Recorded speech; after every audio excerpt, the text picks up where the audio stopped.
Yo, what's up, world? It's your boy Philosopher here, and today I have an interesting idea for a video. I don't know if I should do it. I was asking people for ideas of what videos I should make, and somebody was like, tell about your life story. And which I can do. I might do something like that right now.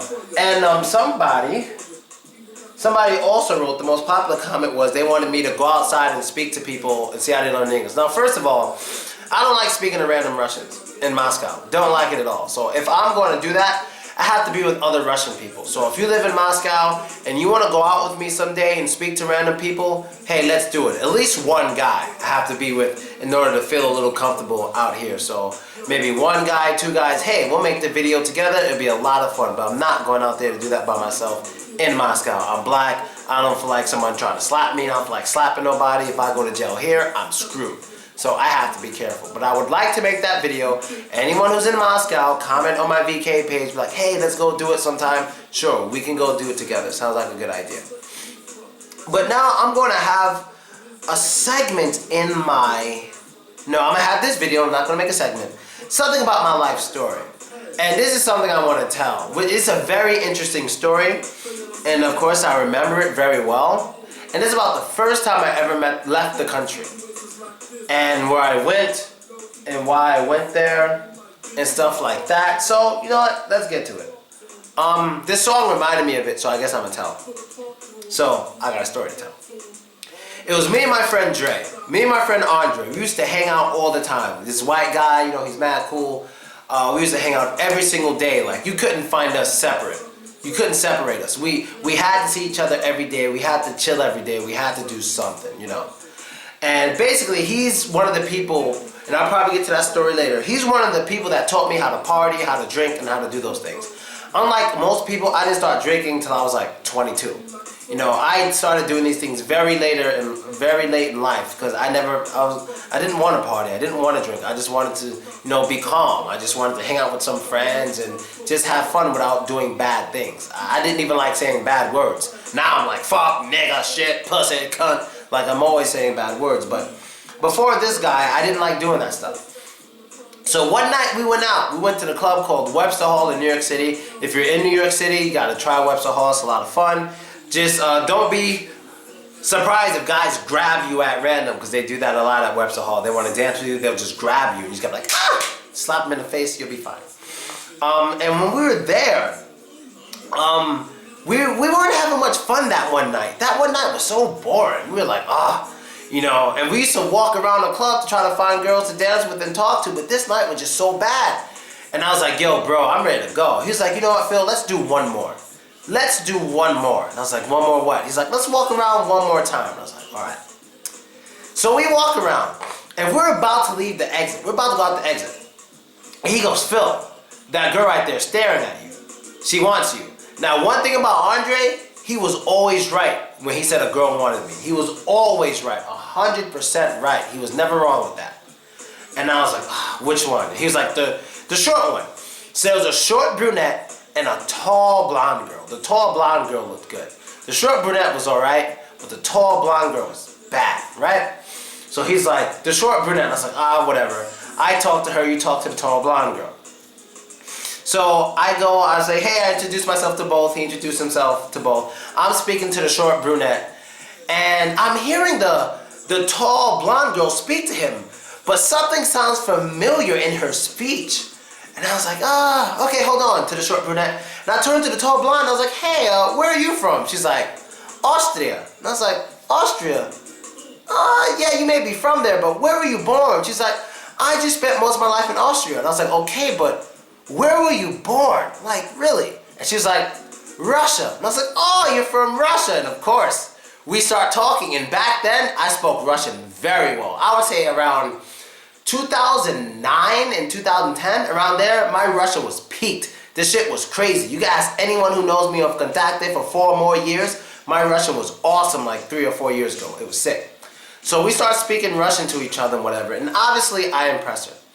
So long story short, I'll try to make this as fast as possible. We start hanging out, we start dating, me and the tall girl, not me and the short girl. My friend tried to get with the short one, but it didn't really work. So, at this time, I had a little bit of money, so I kind of showed her around and we did things together. But she had a lot of damn money. When she took me somewhere, it was like, damn, she was paying for the bills. She took us to fancy places and shit. Like, she was very well connected. She had money. And I was like, Jesus Christ, this girl got some money. So I took her home, introduced her to my roommates. Not my father, but to my roommates and stuff. And, blah, blah, blah. But it was time for her to go back to Austria. And, I liked this girl. I did like this girl. I wasn't in love, but I liked the shit out of her. And she went back to Austria. And we were talking online, and I was like, oh man, you're back in Austria. That sucks, I really want to see you again. She was like, well, then you should come here. And I was like, really? Don't say that to me, because I'll do it. And she was like, no, you won't. And I was like, I'll do it. I'll go right to Austria. She was like, okay, whatever you say. So I got my passport. I did a commercial for JCPenney. It made a lot of money. So with that money, I paid for my ticket to go there. And so I would say I went to see her about 50 days after she left. But what I noticed was the way we spoke to each other, like every week, changed. Like I was excited to talk to her every day, but as each week went by, it seemed she was less excited to speak to me. I thought it was just me. So I go out there. Me, I've never left the country before. I'm in the middle of Austria with this blonde girl that I know. I don't want to say her name, but with this blonde girl. And she takes me to her town. Rich ass motherfucking town. There's never been a black man there before. And these people are much nicer than Russians. People, Austrians, very nice. Everyone stared at me, but there's a difference between a Russian stare and an Austrian stare. I might make a video about that. But they were very fucking nice to me. Had no problems. I was able to walk around at night any time of night when I wanted. No gopniks, no bullshit like that. They were very nice. And, but basically what happened was, when I got there, I just noticed she was like so different. And not only that, I noticed the apartment we were in was brand new. Like, I mean brand spanking new. Like, she got this apartment as if it was special. It was especially for me. And it was very strange, like brand new apartment. And as time went on, basically she didn't want to date me. She didn't want to be with me. But basically what I found out from speaking to people is that she was involved and she might have been married to someone. But the person she was involved with or married to was the biggest drug dealer in the fucking country. And I didn't know this. I didn't know this till I got there. So basically she always had me hang out with these two, I'll never forget these guys. I gotta talk to them again. With these, one Austrian guy, one Russian guy. These like two gangsters who live in Austria, and they still live there in this town called Bad Ischl. Badishl. Bad Ischl, something like that. And I was always with these guys. I guess they were like my protectors and shit. They taught me how to play Texas Hold'em poker. I won some money from these guys and shit. They taught me so well. And it was a lot of fun. It was my first time leaving the country, but it was some fucking adventure for me. I didn't know who this guy was. I didn't know what he looked like. I just knew it was not good if we were to run into each other, and it was not good if one of his boys were to see me with her. Like, it was dangerous shit. Like, I could have been killed easy, And it's just so surprised that the bitch let me go there and didn't say shit. I went all the way there and she didn't say nothing until I got there? What kind of bullshit is that? And I needed protection the whole time I was there. This is something I don't think I've ever told anyone. And now I'm telling it on YouTube. I almost died in Austria. But my protectors were mad cool. They told me about their going to jail stories and shit.